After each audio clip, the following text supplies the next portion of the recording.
તારીખ 29/5/1994 શિકાગોમાં સ્વામી સચ્ચિદાનંદ પરમહંસ ભક્તિ નિકેતન આશ્રમ પેટલાદ દંતાલીવાળાનું પ્રવચન. ઓમ નમઃ શાંતાય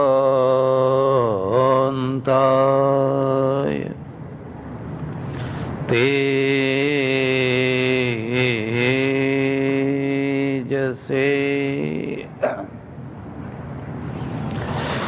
સજ્જનો અને બહેનો, તમને કોઈ વાર તમારા પોતાના જીવન ઉપર પ્રશ્ન થાય, જીવન એટલે શું?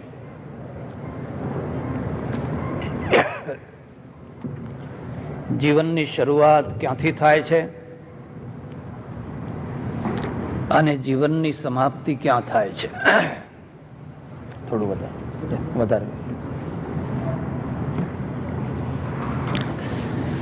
જીવનનો અર્થ થાય છે પ્રશ્ન. પ્રશ્નોથી જીવનની શરૂઆત થાય છે અને જ્યાં સુધી પ્રશ્નો રહે છે ત્યાં સુધી જીવન રહે છે. પ્રશ્નો વિનાનું જીવન હોય જ નહીં. જો તમે પ્રશ્નો વિનાનું જીવન શોધતા હોવ તો એ માત્ર સ્મશાનમાં જ મળી શકે, મકાનમાં ના મળી શકે. એક વાત. બીજી વાત, કોઈ પણ પ્રજાને જો નાની બનાવી દેવી હોય તો એને હંમેશા નાના પ્રશ્નોમાં ગૂંચવાવી રાખો. પ્રજા આપોઆપ નાની થઈ જશે. અને પ્રજાને જો મોટી બનાવવી હોય તો એને મોટા પ્રશ્નો આપો.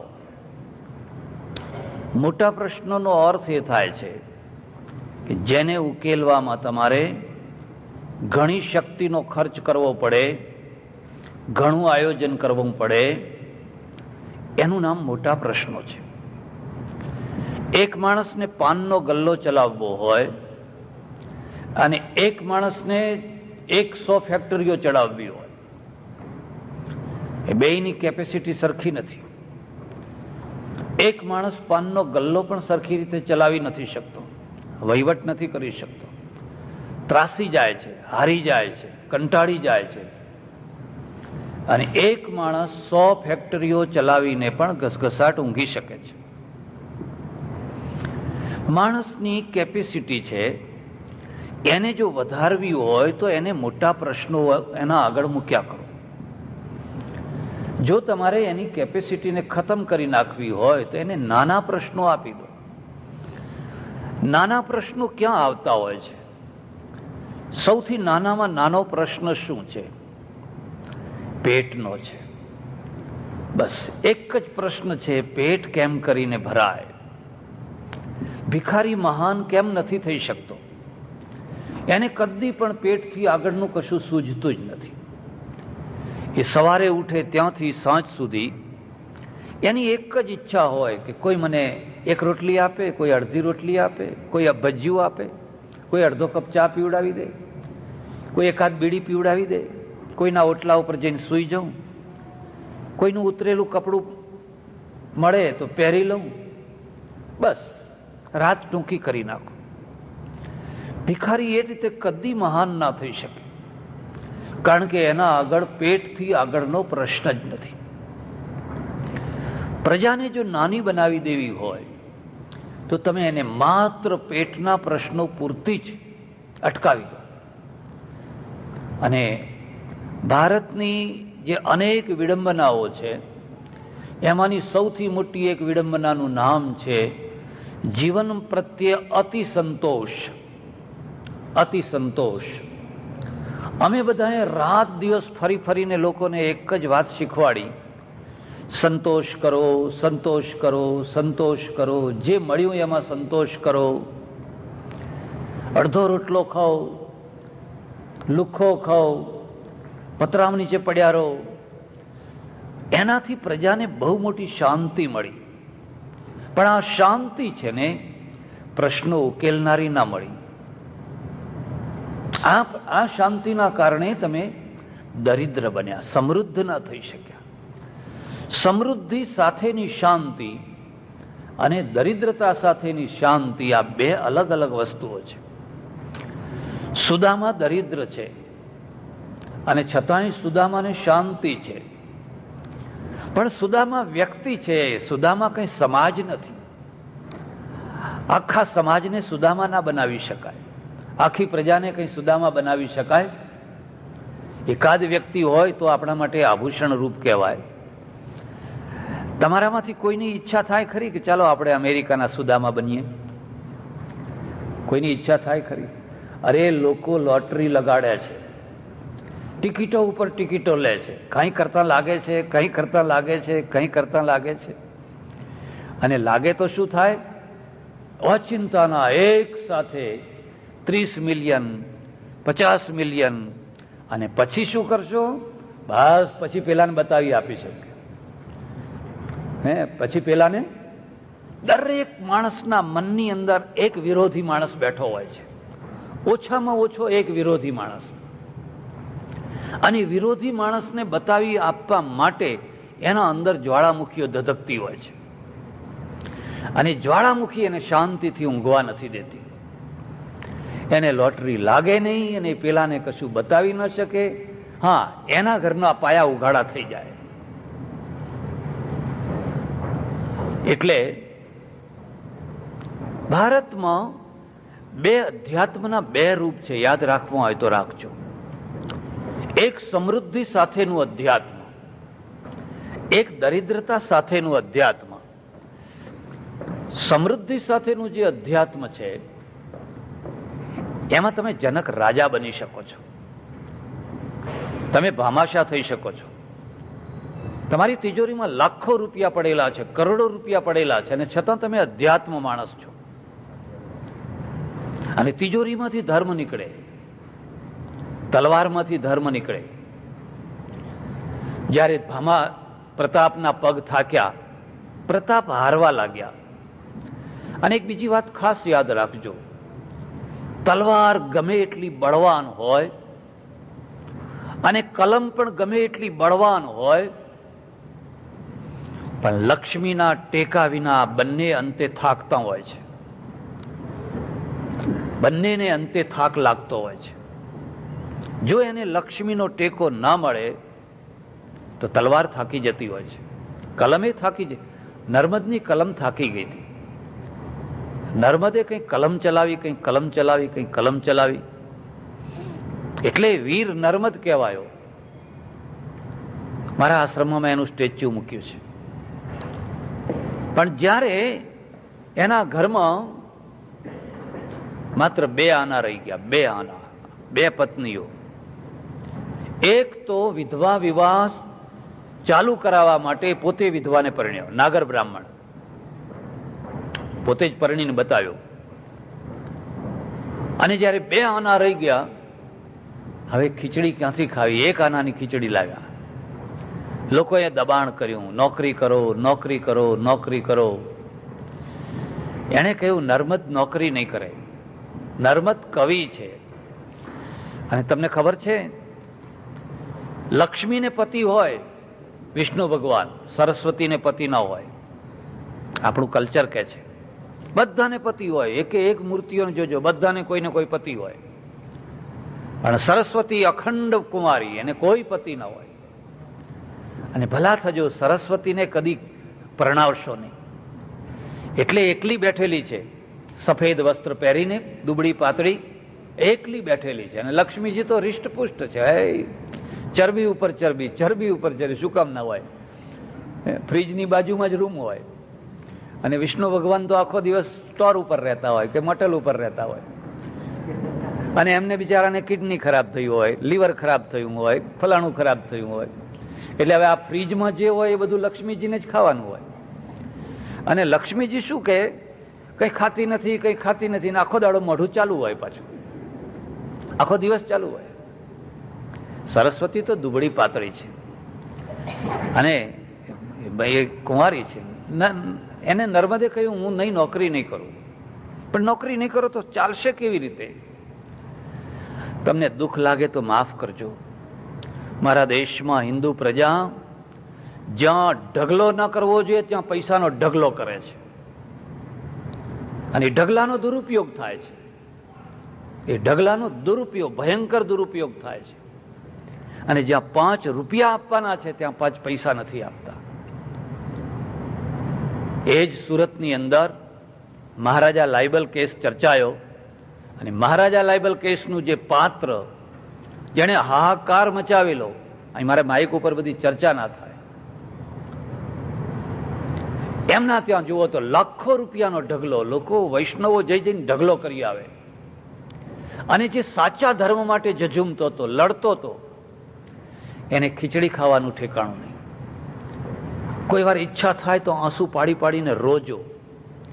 તમારો નાર્લીકર, તમારો રામાનુજન, તમારો હરગોવિંદ ખુરાના કે વિવેકાનંદ અમેરિકામાં આવે ને અમેરિકાની પ્રજા એનો જય જયકાર કરે, પછી આપણે જય જયકાર કરીએ કે આ તો રત્ન અમારું છે, આ તો અમારું છે. પણ તમે ક્યારે ઓળખ્યો એને?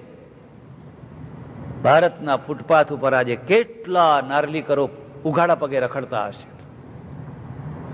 કોઈ કદર નહીં, કોઈ કિંમત નહીં. રત્નોની ખાણ પણ ઝવેરી ના મળે. રત્નોની ખાણ, રત્નોની ખાણ, અહીંયા કોઈ રત્ન આવે તો અહીં ઝવેરી એને ઓળખે. અને પછી અમે બધા બૂમો પાડીએ, અરે અહીં મોકલો, એ તો અમારું છે, એ તો અમારું રત્ન છે. જ્યાં સુધી તમે તમારા રત્નોને નહીં ઓળખો ત્યાં સુધી તમારો ઉદ્ધાર નહીં થઈ શકે. તમે ઘરના માણસોને ઓળખો. લોકોએ બહુ સમજાવ્યા નર્મદને અને કહ્યું નોકરી કરો, સંસાર એમને એમ નહીં ચાલે, આ તો સંસાર છે. અને પછી લોકોએ જેમ તેમ કરીને એમને 25 રૂપિયાની નોકરી અપાવી. પહેલા દિવસે આ માણસ જ્યારે પગથિયાં ચડવા લાગ્યો ઓફિસમાં જવા માટે, એની આંખમાં આંસુ આવી ગયા. ધીક દાસપણું, ધીક દાસપણું, ધીક. એને કવિતા રચી. અરે મારે દાસપણું કરવું પડ્યું. મારા દેશની પ્રજા આટલી નગુણી થઈ ગઈ કે એના કવિને, એના સાક્ષરને, એના સાહિત્યકારને અને એના ભવિષ્યના નિર્માતાને એ નથી ઓળખી શકતી. અને જ્યાં ન આપવું જોઈએ ત્યાં ઢગલો કરી આવે છે જઈને. તલવાર ને કલમ બે હારતા હોય છે. પ્રતાપની તલવાર થાકી, પગાર નહીં, પગાર ક્યાંથી ચૂકવવો? લશ્કર વિદ્રોહ કરવાની અણી ઉપર પગાર આપો, પગાર આપો, પગાર આપો. ત્યારે મેવાડનો એક વાણિયો, ચેંદેડી બાંધેલી પેલી એની પાઘડી, અને આ હારેલા થાકેલા માણસના પાછળ પાછળ જાય. તમે કોઈ વાર નિરાશા જોઈ છે? હતાશા જોઈ છે? જોબ છૂટી ગઈ હોય, ધંધામાં નુકસાન હોય, ઘરનું મોર્ગેજ ભરાતું ન હોય, અને ભારત તો ઘણો સારો દેશ કે કશું ના હોય તો 12 મહિના ખેંચી કઢાય, ઉધાર આપનારાય મળી રહે, અને ઉધાર ના ચૂકવો તો બીજી દુકાનવાળો મળી રહે. તમારા કળા હોવી જોઈએ. જો તમારામાં ઉધાર લેવાની કળા હોય તો આખી જિંદગી તમે ઉધાર લઈ શકો. અને પેલા ભલે બધા પાછળ ફર્યા કરતા હોય. અહીં તો કોઈ માસી નથી બેઠી કે કોઈ બીજા દિવસે કોઈ કામ કરે. ત્યારે માણસના ઉપર જે ભાર આવ્યો હોય, જે નિરાશાનો જે ભાર આવ્યો હોય, એના પગ છે ને મણના થઈ ગયા હોય, પગ ઉપડતા ના હોય, પગ ચાલતા ના હોય. ડૂબતા જહાજને કોઈ તારે એનું નામ મર્દ માણસ કહેવાય. એથી મોટી કોઈ મર્દાનગી નથી. અને તરતાને જે ડૂબાડે, નાવ તરતું હોય ને તરતું નાવ એને વારસામાં મળ્યું હોય, અને તરતા નાવને કોઈ ડૂબાડે, એનાથી વધારે કોઈ નાલાયકી નથી. રાણા પ્રતાપે કહ્યું, ભામાશાહે કહ્યું, ઉભારો પ્રતાપ, ઉભારો પ્રતાપ, ઉભારો. મારી લક્ષ્મી ને તમારી તલવાર બેયનો સરવાળો કરો. એકલી લક્ષ્મી થાકી જશે, લૂંટાઈ જશે, અને એકલી તલવાર છે એ બુઠ્ઠી થઈ જશે. લક્ષ્મીને તલવારની જરૂર છે ને તલવારને લક્ષ્મીની જરૂર છે. આ બેયનો સરવાળો કરો તો આ મેવાડ બચશે, તો દેશ બચશે, તો ધર્મ બચશે, તો કલ્ચર બચશે. અને ઇતિહાસ સાક્ષી છે. જો રાણા પ્રતાપને ભામાશાહ ના મળ્યા હોત તો જે રાણા પ્રતાપ ઝઝૂમી શક્યા એ ના ઝઝૂમી શક્યા હોત. પણ એનું પરિણામ તમને ખબર છે? પેલા બીજા બધા વાણિયા મરી ગયા, જેમની પાસે કરોડોની મિલકત હતી પણ કોઈને પૈસો નતા આપતા, એ તો બધા મરી ગયા. ક્યાં ગયા ખબર ના રહી. પણ જ્યાં સુધી રાણા પ્રતાપનું નામ રહેશે ત્યાં સુધી ભામાશાહનું નામ અમર થઈ ગયું. ભામાશાહને કોઈ મારનાર, ભામાશાહ અમર થઈ ગયો. મરી કોણ ગયા? પેલા બચાવનારા. જે એક એવા માણસો હોય છે, તેલ જુઓ, તેલની ધાર જુઓ. આ તો આ મોગલોના દુશ્મન કોણ થાય? આ ડૂબતા જહાજને કોણ મદદ કરે? ભામાશાહ અમર થઈ ગયો. એટલે આપણા ત્યાં બે પ્રકારનું અધ્યાત્મ છે, યાદ રાખજો. એક સમૃદ્ધિ સાથેનું અધ્યાત્મ, અને અમારે ત્યાં વેદોમાં, ઉપનિષદોમાં લખ્યું છે, યવાશ્ચ મે ગોધુમાશ્ચ મે માસુરાશ્ચ મે. હમણાં અમારા ખેતરોમાં ખૂબ અનાજ પેદા થાય, અમારા ઘોડા સારા હોય, અમારા રથ સારા હોય, અમારા યોદ્ધાઓ સારા હોય, અમારી ગાયો સારી હોય, અને અમે આખો દેશ સ્વસ્તિ સામ્રાજ્યમ ભૌજ્યમ મહારાજ્યમ, અમારું આખું રાષ્ટ્ર ધન ધાન્યથી પરિપૂર્ણ હોય. એવું નહીં કે અહીંનો ઉતરેલા કપડાં, ફલાણું બટર, ઉતરેલું દૂધનો પાવડર, કે ટુ ઇન્ડિયા જે કંઈ નકામું હોય. એ ઘણી વાર લોકો મને કહે, મહારાજ કે અહીંથી કપડાં મોકલીએ ઉતરેલા. મેં કહું મને તો નહીં, પણ બીજા કોઈને ના મોકલશો. આપણા દેશની છાપ બગાડશો નહીં. કારણ કે આ દેશની છાપ એવી ને કે ઇન્ડિયા એટલે ભિખારી, અને આ બધો કચરો જતો હોય એટલે ગોરાઓ બધા હસે. તમને જોઈને હશે, હું તો કાલ જતો રહીશ, પણ તમને જોઈને હશે કે આ ઇન્ડિયા તમારું. હવે આપણે એવી જરૂર નથી. હવે આપણે એટલી નીચી કક્ષાએ નથી. હવે તો આપણે સારી કક્ષાએ પહોંચ્યા છીએ, અને ના પહોંચ્યા હોય તો દેશના ઉતરેલા કપડાં પહેરશે, પણ અહીંથી નહીં મોકલવાના. ખબર નહીં મારી વાત તમને ગમે છે કે નથી ગમતી, પણ દેશને આબરૂ. અને હું તો એટલું કહું છું, કોઈ પણ માણસને જો બેઠો કરવો હોય તો પહેલા એને સ્વમાન આપો. ભીખ માગતો કર્યો નહીં, મર્યો નહીં, એ તો બસ પછી તો એ કાયમ માટે મરી ગયો. મારે ત્યાં એક પાટીદાર આવ્યા, 85 વર્ષના ડોસા, ઊંઝામાં. 1 મહિનાની કથા ચાલે, જેને રહેવું હોય એને બધાને છૂટ, રસોડું ખુલ્લું. એટલે 85 વર્ષના ડોસા, કડવા પટેલ, પાઘડી બાંધેલી, મને કે મહારાજ અહીં મારે રહેવું છે. મેં કહું રહો ખુશીથી, તમારી કથા સાંભળો. મારે શું ભરવાનું? મેં કહું પૈસોય નહીં, કશું નહીં, રહો એમને એમ. મને કે ના, હું પાટીદારનો દીકરો છું, મફત ના ખાઉં, ધર્માદાનું ના ખાઉં. અને મારા શરીર ઉપર એક શેર લોહી ચડી ગયું કે આવો એક માણસ નીકળ્યો ખરો કે હું મફતનું ના ખાઉં, ધર્માદો ના ખાઉં. મને કે મારા છોકરાએ, હું અહીં આવવાનો હતો તો મેં કહ્યું કે હું ઊંઝા જઉં છું કથા સાંભળવા માટે, તો હબ દઈને 100 રૂપિયા આપ્યા. એની ભાષામાં 100 રૂપિયા આપ્યા છે. મારે તો આપીને રહેવું છે. આ માણસ મરવાનો નથી, કારણ કે એના અંદર એક સ્વમાન બેઠેલું છે. મરે છે કોણ? જે વગર નિમંત્રણે જમવા પહોંચી જતા હોય છે. અને અહીંથી ઉઠાડો તો પણે બેસો, અને પણેથી ઉઠાડો તો પણે બેસે. અને એટલું નહીં, જમતા જાય ને થોડુંક ચોરતા જાય, પાછા થોડુંક ગજવામાં લેતા જાય, થોડુંક આમ. એ તો મરી ગયા, એમને એ તો મરી ગયા, ક્યારના એ મરી ગયા. એ કોઈ જીવંત પ્રજા નથી, એ તો મરેલી પ્રજા છે. એને શું મારો છો? એ તો ક્યારની એ મરી ગઈ છે. કોઈ પણ પ્રજાને જો જીવંત કરવી હોય ને, પહેલા એને સ્વમાન આપો, એને ભીખ માગતી અટકાવો. હું ઘણા વર્ષો પહેલા જર્મની ગયેલો અને ઉતરેલા એક જગ્યાએ, પછી ભાષા સમજાય નહીં, પેપર આવેલું મોટું હેડિંગ પેપર ઉપર. મેં મેનેજરને મેં કહ્યું કે આ હેડિંગમાં શું લખ્યું છે? એણે મને કહ્યું કે અમારે જર્મનીમાં આજે સૌથી મોટો પ્રશ્ન છે, કંઈ 10 લાખ ટન માખણ ભેગું થઈ ગયું છે ગાયોનું, અને આ માખણ હવે ક્યાં નાખવું એ પ્રશ્ન છે.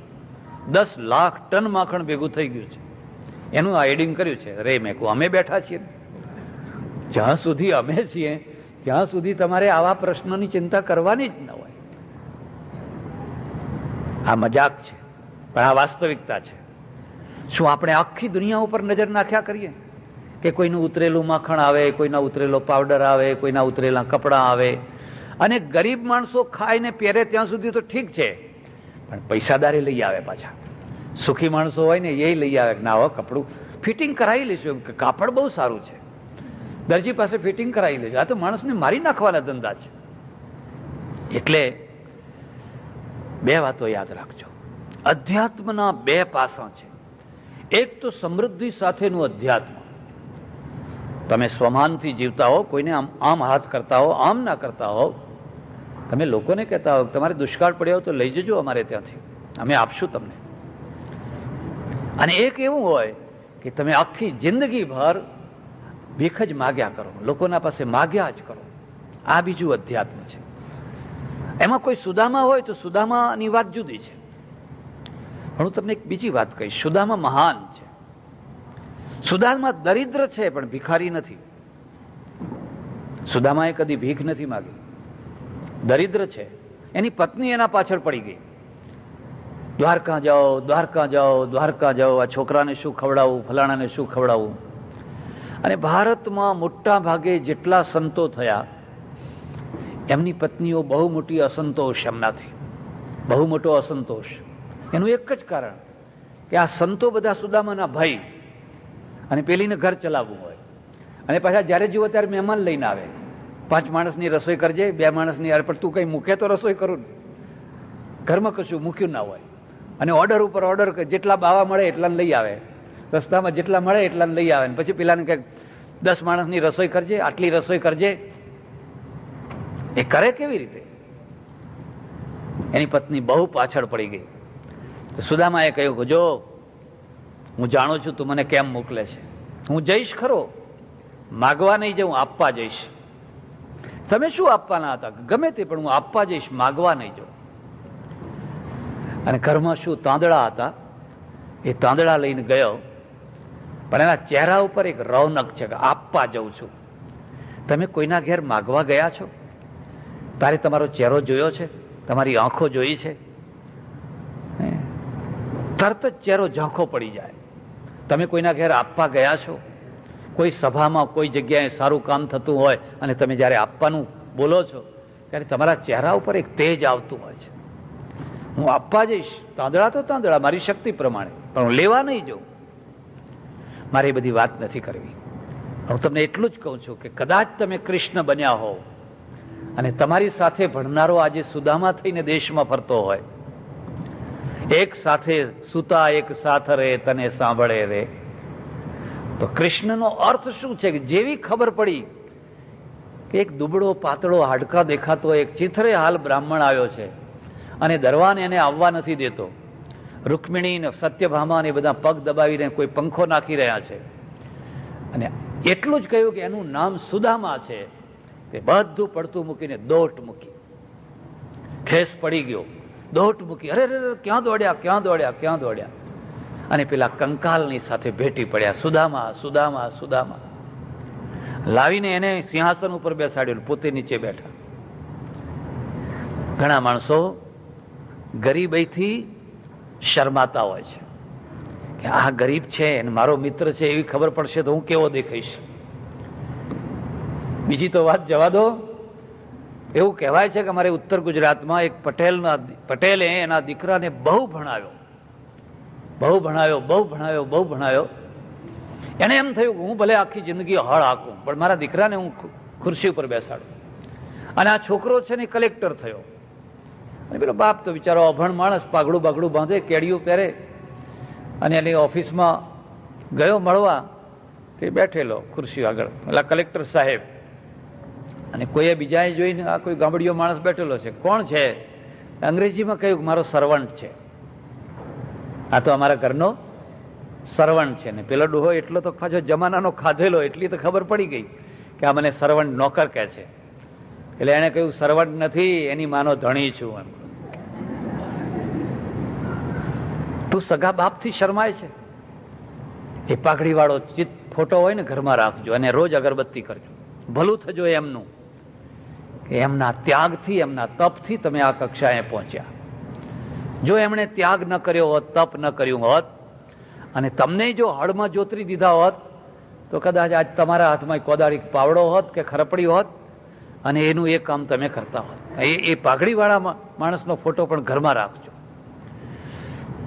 કૃષ્ણે અને કંઈ લાવ્યો છે, મારી ભાભીએ કંઈ મોકલ્યું છે, સંતાડે. હવે આમાં આપવું કેવી રીતે, તાંદડા કેવી રીતે ખેંચી લીધા ને એક પછી એક જે ખાવા માંડ્યા. સત્યભામા અને રૂકમિણીએ હાથ પકડી લીધો, બસ કરો હવે તો કંઈક બાકી રાખો. જ્યારે સુદામા વિદાય થયા, કશું ના આપ્યું. સુદામા બહુ મનમાં થોડું દુઃખ તો થયું કે હું એને શું કહીશ. એની અપેક્ષાથી હું આવ્યો હતો, મારી અપેક્ષાથી નહોતો આવ્યો. ભાઈ બહુ આઘાત લઈને નિરાશ થશે. જ્યારે ચાલતા ચાલતા ચાલતા જ્યારે પોરબંદર પહોંચ્યા અને પોતાના મકાને પહોંચ્યા તો મકાન જ ગાયબ. તો સરસ મજાનો બંગલો થઈ ગયેલો. કોઈને પૂછ્યું કે ભાઈ અહીં પેલા સુદામાનું ઝોંપડું હતું એ ક્યાં ગયું?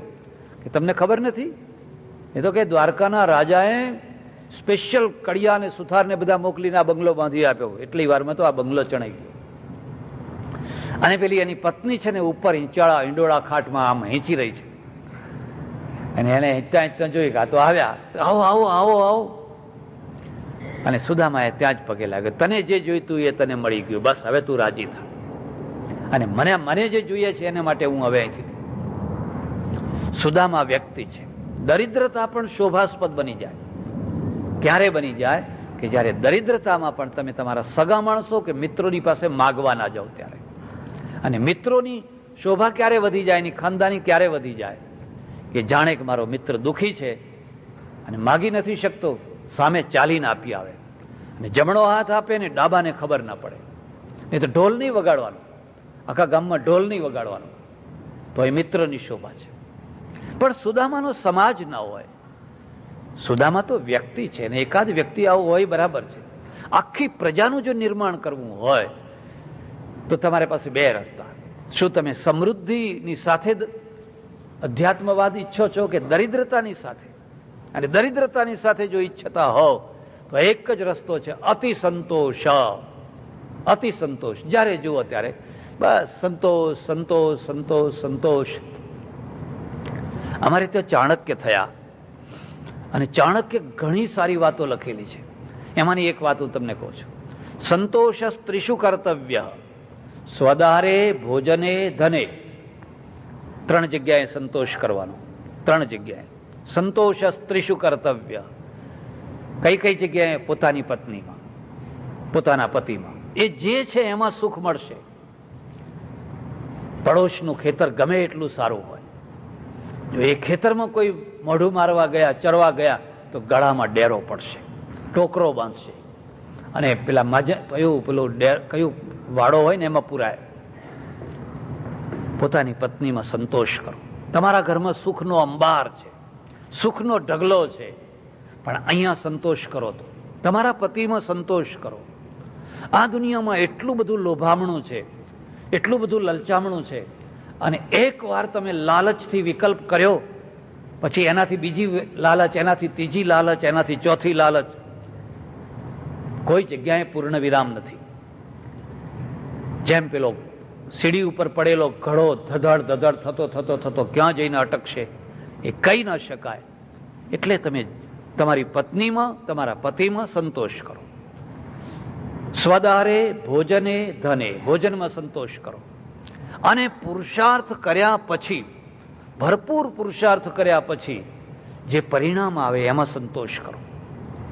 તો એ પરિણામ છે એ તમને શાંતિ આપશે. ત્રિષુ ચૈવ ન કર્તવ્ય. પણ 3 જગ્યાએ કદી સંતોષ ન કરવો. અધ્યયને જપદાનયો. ભણવામાં કદી સંતોષ ન કરવો. હવે બહુ ભણી લીધું આપણે, આખી જિંદગી ભણો, આખી જિંદગી જ્ઞાન મેળવ્યા કરો. જપ કરવામાં અને સારા કામ કરવામાં સંતોષ નહીં કરવાનો.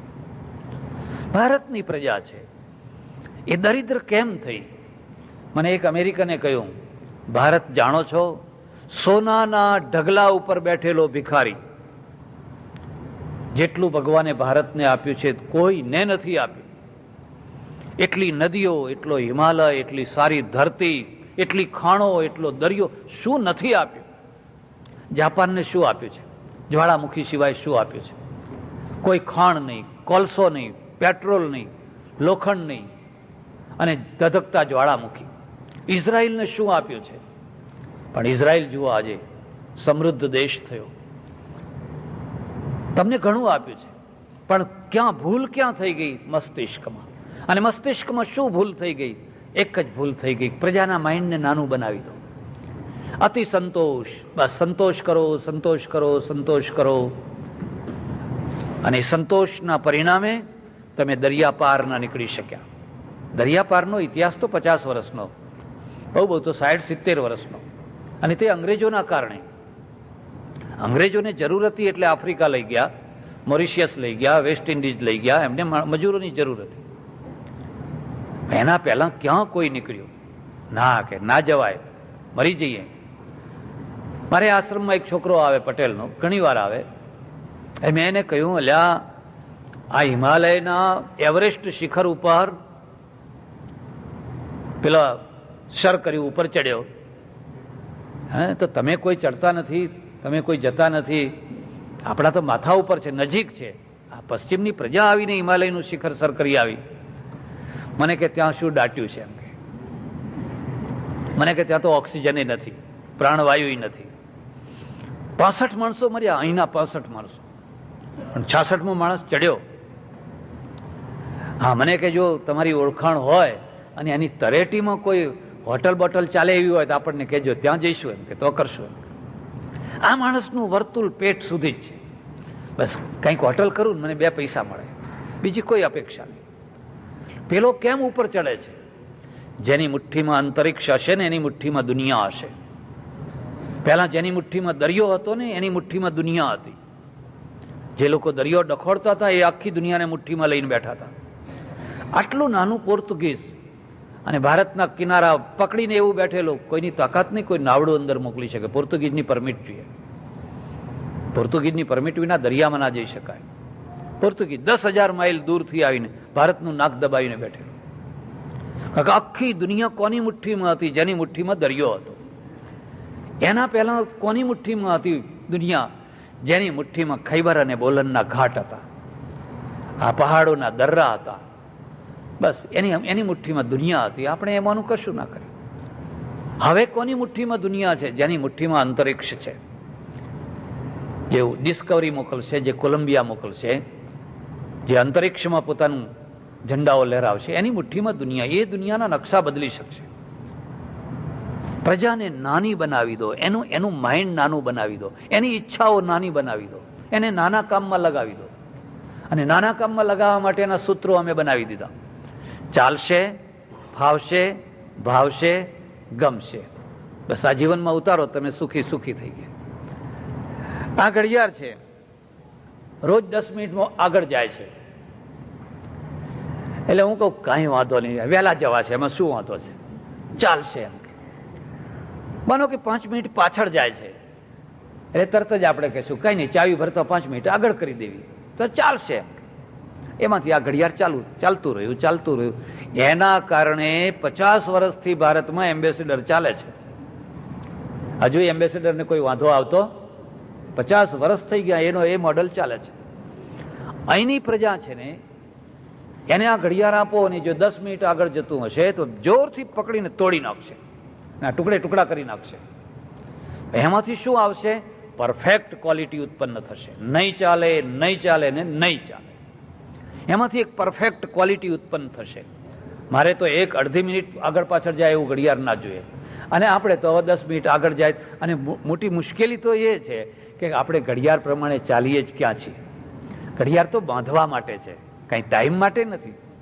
એટલે આપણે 5-10 મિનિટ શું, અડધા કલાકની કોઈ કિંમત જ. પેલામાંથી એક પરફેક્ટ ઘડિયાળ ઉત્પન્ન થશે. એ જે પરફેક્ટ ઘડિયાળ છે ને આખી દુનિયા ઉપર ફરી વળશે, આખી દુનિયા ઉપર. ને તમારું ઘડિયાળ નહીં વેચાય. અને આ ઘડિયાળ છે 3 ગણી કિંમતમાં આખી દુનિયા ઉપર વેચાવા લાગશે. આપણો માણસ છે, ટ્રાવેલિંગ કરવા નીકળ્યો હોય એટલે પહેલા જોશે કે અહીંયા કોઈ આપણી ઓળખીતો હોય, હેડો એના ઘરે જઈને ધામા નાખીએ. હું તમને ખાસ ભલામણ કરું છું કે અમેરિકામાં અને હવે તો દેશમાં પણ બને ત્યાં સુધી કોઈના જલ્દી મહેમાન ન થશો. એની સગવડ અગવડનો વિચાર કરો, એના ઘરનો વિચાર કરો. એને જોબ ઉપર જવું હોય, પેલાને આમ જવું હોય, ફલાણાને આમ જવું હોય, અને ઘણી વાર તો ટેલિફોન કર્યા વિના જ પહોંચી ગયા હોય ને એ પલાઠી વાળીને બેસી જાય. આ લોકોનો રિવાજ સારો છે, એ સીધા હોટલમાં ઉતરે, મોટલમાં ઉતરે, કોઈના ઘેર ના જાય, પછી ફોન કરે. મારે કોઈના માટે અગવડરૂપ શું કામ થવું જોઈએ? હવે આપણે કોઈના ત્યાં ઉતર્યાના પાછળનો હેતુ શું હોય કે 2 પૈસા બચે. અને ન કરે નારાયણને જો મોટેલમાં ઉતરવાનું થયું તો એ પહેલા જ પૂછે શું ભાવ છે, કે $25 છે. એટલે કે કંઈ ઓછું કરો ને ભાઈ, સમજો ને, કંઈક સમજો ને જરા, કે માગેલું તો મોતે નથી આવતું. એટલે બોલો કે ના, એવું ના ચાલે. તો કેમ કરો, 2ની જગ્યાએ અમે 4 જણા સુઈ જશું, તમારું શું જાય છે? 2ની જગ્યાએ 4 જણા સુઈ જશું. કારણ રાત જ કાઢવી છે ને, ગમે એમ કરીને જ્યાં ત્યાં કરીને રાત કાઢી નાખવી છે. 2 રૂમ લેવાની શી જરૂર છે? આ આપણી દ્રષ્ટિ છે.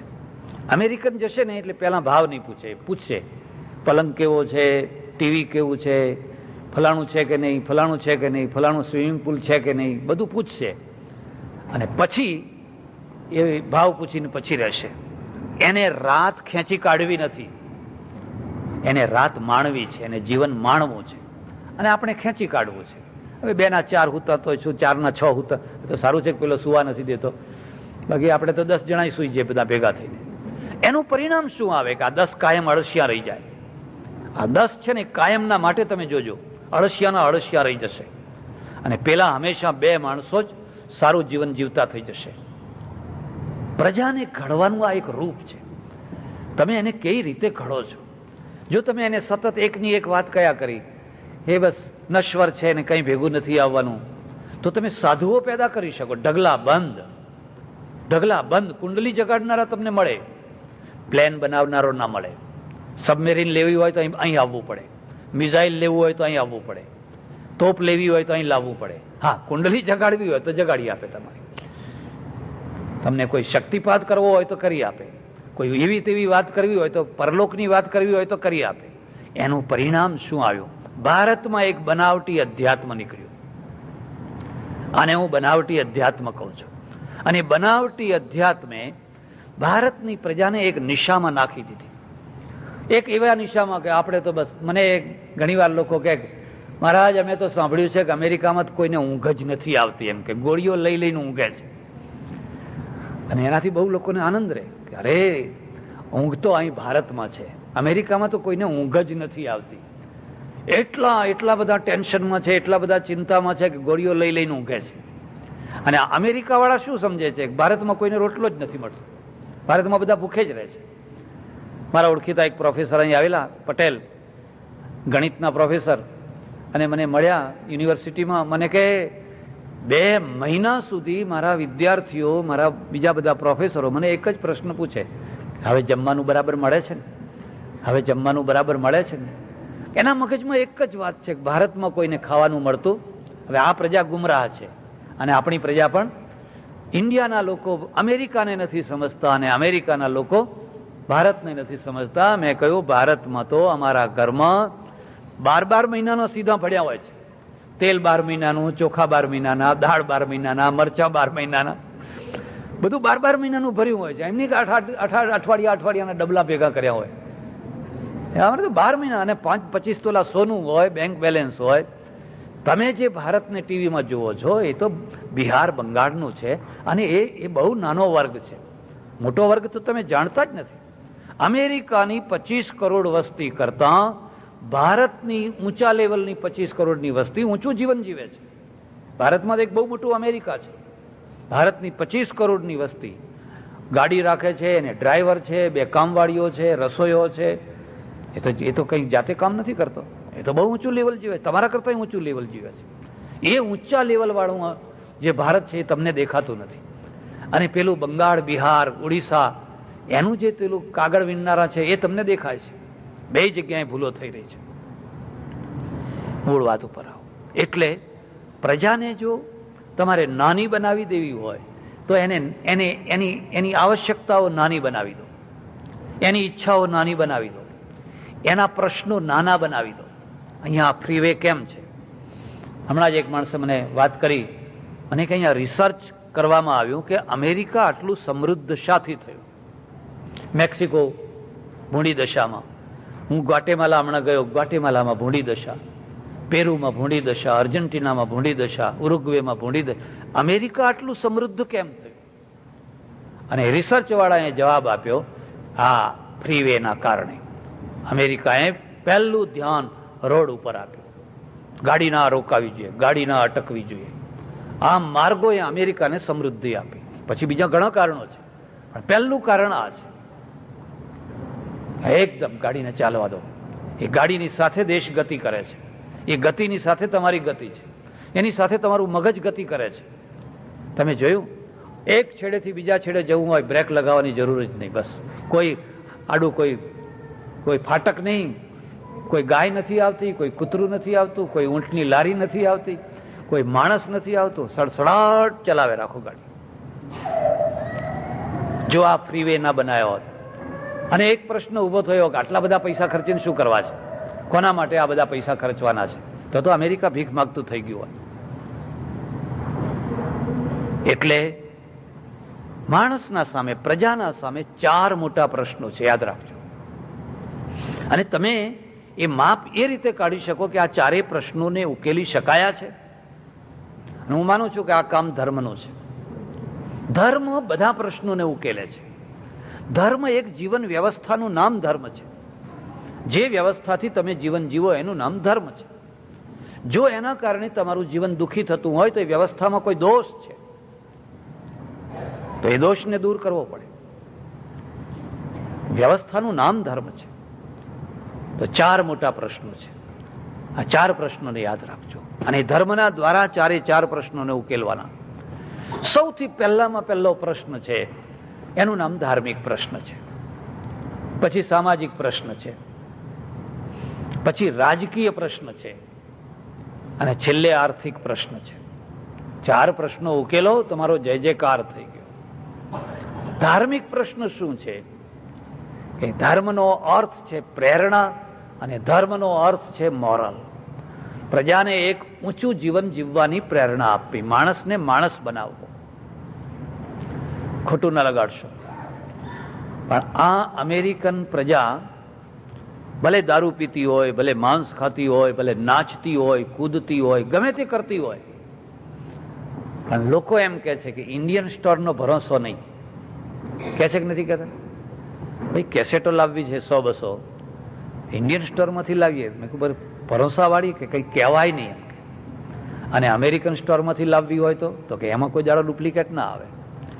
હવે આપણે ટીલા કરીએ, ટપકા કરીએ, એકાદ ફોટો રાખીએ, દીવો કરીએ, ધૂપ કરીએ, બધું કરીએ, અને છતાંય આપણે પોતે જ આપણી જાત માટે સર્ટિફિકેટ આપીએ છીએ કે ઇન્ડિયન સ્ટોરનો ભરોસો થાય. તો અમેરિકન સ્ટોરનો કેમ ભરોસો કરો છો? અમેરિકન સ્ટોરમાં તો કોઈ દેવી દેવતા કોઈ મૂક્યા નથી, કોઈ દીવો ધૂપ થતો નથી, કોઈ હોમ હવન કરતા નથી, અને છતાંય લોકો કહે છે કે ત્યાં તમને સાચી. એટલું જ નહીં ગમે ને પાછી લઈને જશો તો તમારે તરત પાછી લઈ લેશે, તરત જ પૈસા પાછા આપી દેશે. ધર્મનું પહેલું કામ છે પ્રામાણિકતા, ઓનેસ્ટી. અને એ ન હોય તો તમે છોતરા ખાડો છો. તમે આખી જિંદગી કેટલા છોતરા ખાડ્યા, એમાંથી એક ટીપું તેલ નીકળવાનું નથી. મગફળીના છોતરા ખાડો, તેલ ના નીકળે. તમે કેટલી 11સો કરો છો, કેટલા શનિવાર કરો છો, કેટલા મંગળવાર કરો છો, કેટલી ઊભી ચોથ કરો છો, કેટલા મોરા સોમવાર કરો છો, ગળ્યા સોમવાર કરો છો, એની કોઈ કિંમત નહીં. પહેલો પ્રશ્ન છે કે તમે આ વેલ્યુએ પહોંચી શક્યા છો? એક બીજી વાત, મારી વાત ઉપર ધ્યાન દેજો. ભગવદ્ ગીતામાં જોજો તમે, કોઈ જગ્યાએ એવું લખ્યું છે કે હે અર્જુન તું શનિવાર કરજે, મને બતાવજો. તું મંગળવાર કરજે, હમણાં તને રાહુની પનોતી ચાલે છે, હમણાં તને ફલાણી પનોતી ચાલે છે, એટલે તું આ યુદ્ધ કરવા તૈયાર નથી થતો. કોઈ જગ્યાએ એક અક્ષર નથી લખ્યું. આ આપણું છે જ નહીં. આ તો વહેમમાંથી બધું ઊભું થયું. બસ વહેમમાંથી. એ હમણાં મારી દશા ખરાબ છે એટલે મારા પાસે આવે એટલે હું કહું શનિવાર કરો, મંગળવાર કરો, ફલાણો વાર કરો, ફલાણો વાર કરો, કરો લ્યો. કોઈ એવું નથી. અને દશા તો સૌની સારી નબળી આવતી હોય છે. બીજાની વાત જવા દો. ચંદ્ર છે ને, ચંદ્રને 15 દિવસ અંધારું મળતું હોય છે. એ 15 દિવસ એ અંધારિયામાં ડૂબી જતો હોય છે, પછી સોળે કળાએ ખીલતો હોય છે. અને સૂર્ય છે, એ સૂર્યને 12 કલાક ચમક્યા પછી આથમવું પડે છે, એ 24 કલાક નથી ચમકતો. તો હવે કોઈ વાર તમારી ચડતી દશા હોય, કોઈ વાર પડતી હોય, કોઈ વાર વધારે સારી રીતે ચાલતું હોય, અને મુશ્કેલી શું, સૌથી વધારે વેમીલા કોણ ખબર છે? વેપારીઓ. કારણ કે એમની આવક અનિશ્ચિત. નોકરિયાતની તો આવક નિશ્ચિત હોય ને, એટલે પગાર. અને વેપારીઓને તો ઘણી વાર ઘણું આવે ને ઘણી વાર બિલકુલ ના આવે. વેપારી એટલા બધા વેમીલા હોય, એટલા ચોપડા લાવવાના મુહૂર્ત, ગાદી પાથરવાના મુહૂર્ત, લક્ષ્મી ધોવાના મુહૂર્ત, મુહૂર્ત જ મુહૂર્ત બધા. મેં મારા આશ્રમમાં જાણી કરીને બધા કામ કાળ ચોઘડિયામાં કર્યા છે. મારા આશ્રમમાં આવીને પૂછજો, બધા કામ ટીપણું કાઢીને કાળ ખરાબમાં ખરાબ ચોઘડિયું એમાં આ કામ કરવાનું, અને બધું ચાલે છે. એટલા માટે કે લોકોના મગજમાંથી આ વહેમ નીકળે, આ ભ્રમણાઓ નીકળે. કોઈ ચોઘડિયા જેવી કોઈ વસ્તુ નથી. તમે થોડોક તો વિચાર કરો કે 1.5 કલાકમાં એવું શું કેમિકલ બદલાઈ જાય છે કે શુભમાંથી કાળ થઈ જાય છે. કોઈ પ્રયોગશાળા વાળાને પૂછો કે ભાઈ આ શુભમાંથી કાળ કઈ કેમિકલ બદલી ગયું, કોઈ રસાયણ બદલી ગયું.